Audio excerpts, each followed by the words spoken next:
400 zimemalizika vizuri kabisa na ilikuwa ni finali.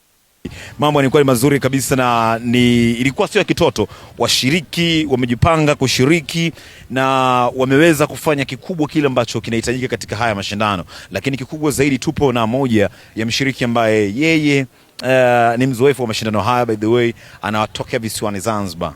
Kiukweli sio kitoto. Madam, mambo vipi? Poa. Shwari? Shwari. Mita 400. Mita 400. Bila kutetea nafasi yake. Hongera sana. Asante. Hii umekuwa ni mshindi wa mfululizo mara kwa mara katika mita hizi. Siri mafanikio ni nini? Siri mafanikio ni mazoezi. Unawaambiaje sasa watu ambao kila siku na compete nao na unawashinda, wafanye nini ili wawe kama wewe? Ndio kama hivyo niuliza siri.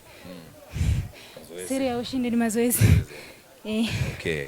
Kwa hiyo wape taarifa watu wa Zanzibar ambao umewaacha wanakushabikia muda huu.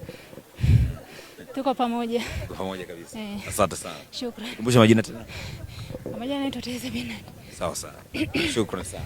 Kutoka Zanzibar, huyu ni mshindi wa mita 400. Amekuwa akishiriki mashindano haya na amekuwa akitetea nafasi yake mara kwa mara katika haya mashindano ambayo yanaendelea kupitia Betika Mbeya Tulia Marathoni. Tunaboresha miundombinu ya elimu na afya.